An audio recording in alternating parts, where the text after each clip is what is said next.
अस्सलाम वालेकुम। कैसे हाल हैं जी?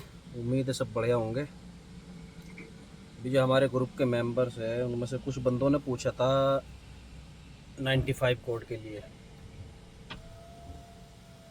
क्योंकि जो स्लोवानिया की कंपनी है वो 95 कोड के बारे में थोड़ा इन्फॉर्मेशन ले रही है।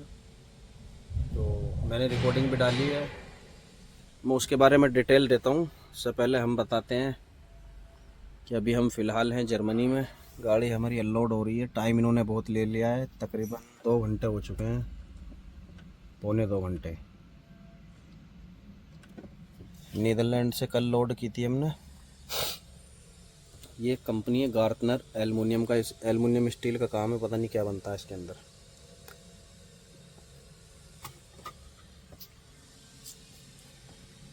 कोड 95 का ये हिसाब है जी। कोड 95 जब इंडिया से आता है बंदा, या यूरोप के अंदर आता है, गल्फ़ में, गल्फ़ से या इंडिया से, तो उसको मेन जो ड्राइविंग के लिए होती है, एक तो इंटरनेशनल लेकर आता है बंदा उधर से, चाहे सऊदी का हो, दुबई का हो या इंडिया का हो, आईडीपी लेकर आता है। इधर आने के बाद दो कार्ड बनते हैं, एक टैको और एक बनता है 95 कोड। टैको इसके लिए बनता है, ठीक है। ये टैको मशीन है, यहाँ पे डलता है टैको। दो डल जाते हैं इसमें, ड्राइवर का दूसरे का डल जाता है, और इसमें डलता है एक नंबर में मैन का, ठीक है। ये सारी डिटेल बताता है हमें कितना होगा, हमें यहाँ पे खड़े हुए कितना हमें रेस्ट लेना है, कितने घंटे ड्राइविंग करनी है, कितनी हमारी शिफ्ट बची है। जैसे मेरी टोटल शिफ्ट बची हुई है 4 घंटे 14 मिनट, उसके बाद 9 घंटे का रेस्ट मुझे लेना ही लेना है। तो टैको का ये है। इसके ऊपर और अलग से मैं फ्राइडे के दिन एक वीडियो डाल दूंगा, सैटरडे के दिन। तो 95 कोड भी एक कार्ड होता है। जब बंदा यूरोप के अंदर आता है तो कुछ कंपनी तो ऐसे ही बनवाती थी, जैसे हमारी कंपनी ने बनवा दिया था। 300 यूरो लिए थे, बिना क्लास बिना ट्रेनिंग के। और कुछ कंपनियों में ऐसा हिसाब है, वो पेपर तैयार करके दे देती हैं, फिर वो सरकारी स्कूल होते हैं, मदरसे करने होते हैं, वहाँ से फिर उसको निकालना पड़ता है। कुछ थ्योरी प्रैक्टिकल होते हैं, क्लासें होती हैं, निकल जाता है, इतनी बड़ी कोई बात नहीं है। तो उसका मतलब ये है कि भी ये 95 कोड बिल्कुल मस्ट है यूरोप के अंदर, बस और ट्रक ड्राइवर के लिए। ये एक ऐसा सबूत है कि भी हाँ, ये बंदा जो है एलिजिबल है, क्योंकि इसको पता है रोड सेफ्टी रूल्स रेगुलेशन के बारे में सारा। तो ये होना बहुत ज़रूरी है। और इसका काम कुछ नहीं, एक बार बन गया 5 साल का बन जाएगा आपका, लेके जेब में रख लो बस। बाकी वो तो क्लास में पता चलता है कि भाई क्या क्या पढ़ाते हैं, इसके बारे में क्या नहीं पढ़ाते हैं। अब जिसको ऐसे ही मिल गया बिना क्लास के, बिना किसी थ्योरी प्रैक्टिकल के, अब उसे क्या पता। हमने तो जिस दिन से लिया वो ऐसे ही बैग में रखा हुआ है। बाकी हाँ, टैको मस्ट है।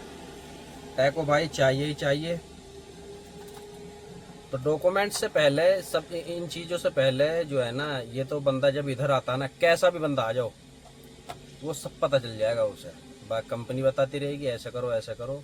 यहाँ की टेंशन नहीं है, बंदा यहाँ एक बार सिर्फ एंटर कर जाए, यहाँ की टेंशन नहीं है। ठीक है भाई। तो अब कुछ बंदे लग रहे हैं उसके लिए। सिलोवानिया की कंपनी है, और जैसे अब स्किल भी इंटरव्यू करा रही है 23 अगस्त को दिल्ली के अंदर, बुल्गारिया का। जो भाई जिसे जिसे कोशिश करनी है करो। बंदे हैं हमारे ग्रुप में, वो लग भी रहे हैं और आउट ऑफ ग्रुप भी है, जिन जो मैसेज करते रहते हैं, पूछते रहते हैं। जिसका ऑनलाइन नहीं हो रहा, देखो ऑनलाइन हर किसी का नहीं होता है, ठीक है। एजेंसी है, एजेंसी देखती है कि भी थोड़ा बहुत इंग्लिश में है या नहीं है। अगर नहीं है तो एजेंसी तैयारी करवाती हैं। जैसे हमारे वसीम भाई हैं, प्रदीप है, एक दो और हैं, वो क्लासें ले रही हैं। एजेंसी ने जो है टीचर लगा रखे हैं ऑनलाइन। तो वो 2 3 4 महीने में इतना परफेक्ट कर देंगी कि बंदा इंटरव्यू के लायक बिल्कुल आराम से तैयार हो जाएगा। फिर वो एजेंसी भेजती है इधर। और जो इंटरव्यू खुद दे सकता है उसके लिए कोई दिक्कत नहीं है भाई, वो तो कर सकता है बिल्कुल। तो ये था जी आने का प्रोसेस। आने का तो मैंने बता रखा है, 95 कोड का ये था, क्योंकि यही डिटेल है इसकी। वहाँ पे जब 95 कोड कंपनी से अलग बनेगा ना, जब आपका कंपनी नहीं बनवाएगी डायरेक्ट, कुछ कंपनी ऐसे ही बनवा देती है, कुछ कंपनी नहीं बनवाती है, पेपर तैयार हो जाते हैं, वो खुद क्लासें लेनी पड़ती हैं उसकी। हो जाता है, इतना टफ नहीं है, हो जाता है। उसके बारे में यही पढ़ा जाता है, रूल रेगुलेशन के बारे में, यूरोप का क्या सिस्टम है, कैसे सिस्टम, क्या रोड का, और कहाँ कितना फ़ाइन, कैसे क्या करना चाहिए क्या नहीं करना चाहिए, सारा रूल जो रोड से रिलेटेड है पूरे यूरोप का, वो पढ़ाया जाता है। 95 कोड जो है ये हर जगह चलता है। एक कंट्री का अगर लिथुआनिया का तो पूरे यूरोप में चलेगा, और हर कंट्री में ये बनता है। हालांकि जो लोकल में चलते हैं 10-20-5 किलोमीटर, वो ना तो टैको का इस्तेमाल करते हैं और ना ही 95 कोड का। लेकिन जो इंटरनेशनल चलेगा उसके पास लाइसेंस भी सब कुछ होना चाहिए, ठीक। और भाई इस बंदे ने 2 घंटे लगा दिए गाड़ी खाली होने में, और मेरी गाड़ी 15 मिनट में लोड कर दी थी नीदरलैंड में इन्होंने। ये पता नहीं क्या है, जापान से ये आया हुआ है, नीदरलैंड पोर्ट पे उतरा है, और 3 मार्च 2024 की इसकी मैन्युफैक्चरिंग जो इस पर लिखी हुई है, नीदरलैंड से यहाँ आया है, ठीक। अभी हम दिखाते हैं जी आपको, यहाँ से निकलता हूँ मैं गांव से, यहाँ के रास्ते दिखाता हूँ। बहुत छोटे हैं, जो मुझे रास्ता डाला था ना वो बिल्कुल ही डिफ़िकल्ट था, लेकिन मैं दूसरे से आया। अभी मैं पर्दे करता हूँ बंद, फिर दिखाता हूँ।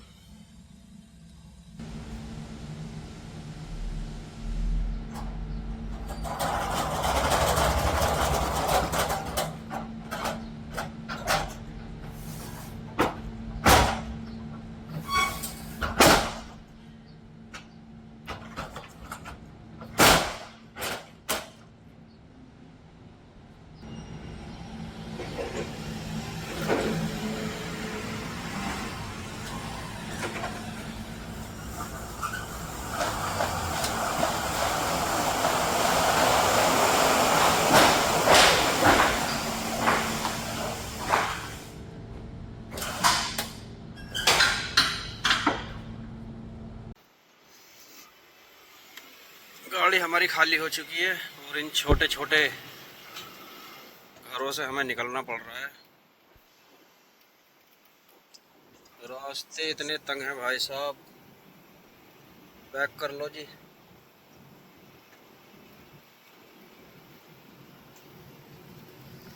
यहाँ से लेना हमें लेफ्ट टर्न पूरा पूरा, और उधर से आ रही है गाड़ी, तो उससे पहले पहले हमें निकलना पड़ेगा।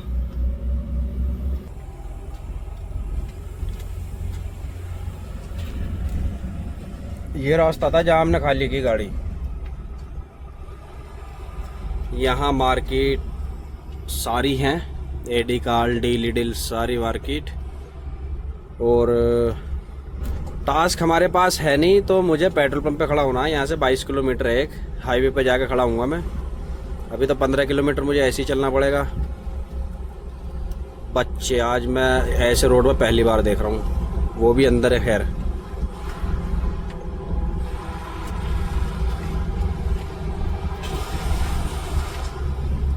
ये खूबसूरत खूबसूरत गांव बना रखे हैं जी। बच्ची साइकिलिंग कर रही है इधर। साइकिलिंग तो खैर इनका शौक है, दिन में 2-3 घंटे तो करते ही करते हैं। एक मार्केट ये आ गई, लेकिन हमारे पास सब कुछ है, वरना पार्किंग भी इधर है, ये रही। इधर ही ट्रेला खड़ा करके आराम से लाता।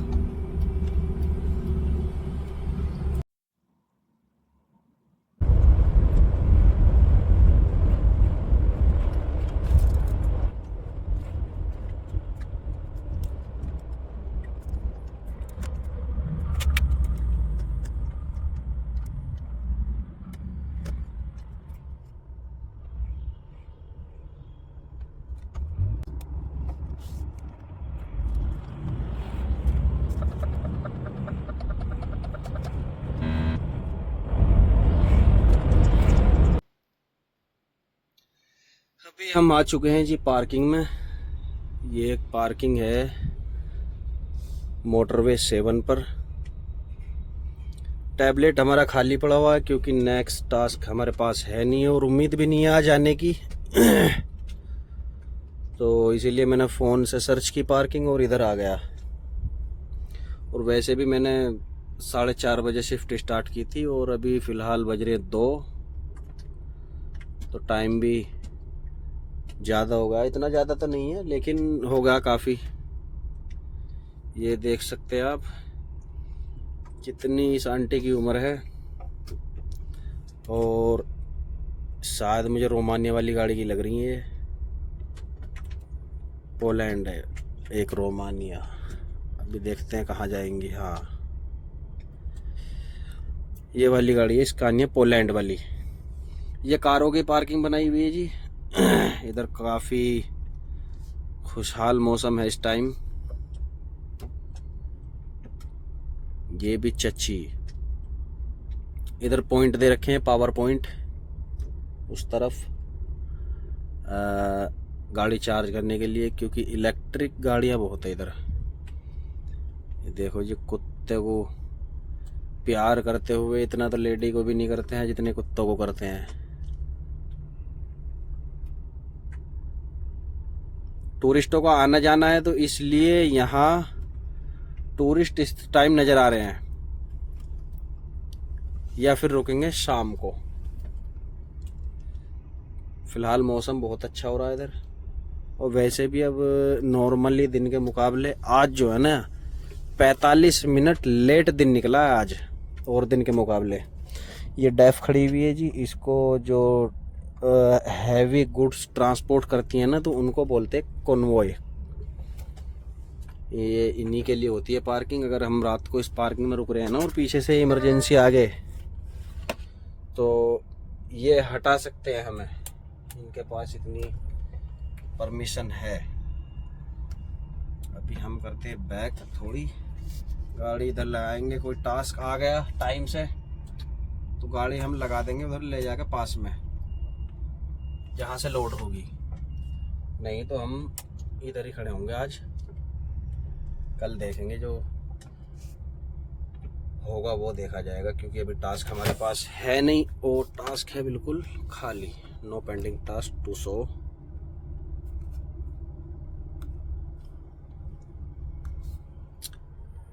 इसके सामने भी जस्ट यही पार्किंग है। लोनेताल ये प्राइवेट पंप है। ठीक, यहाँ पे कुछ गवर्नमेंट की होती है और कुछ होते हैं प्राइवेट। जैसे अब ये पेट्रोल पंप है। यहाँ पेट्रोल पंप पार्किंग सब लीज पे दे देती है गवर्नमेंट। अगर किसी का प्राइवेट भी होता है ना वो भी पूरे का पूरा सिस्टम उठा के। क्योंकि ये बात एक जगह तो मैंने पढ़ी भी थी और दूसरा मुझे जर्मनी में बताया था एक लेडीज ने।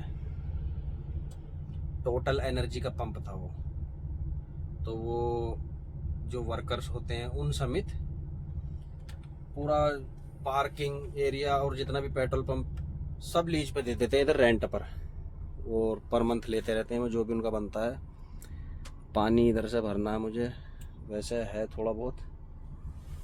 कुकर धोता हूँ सब्जी बनाता हूँ। तो यही था जी अपना जो इन्फॉर्मेशन मुझे देनी थी 95 कोड की, वो मैं दे चुका हूँ। और वीकेंड पे दूंगा आपके मैं उसकी टैकोग्राफ की। तो मिलते हैं फिर कल इंशाल्लाह। अल्लाह हाफिज़।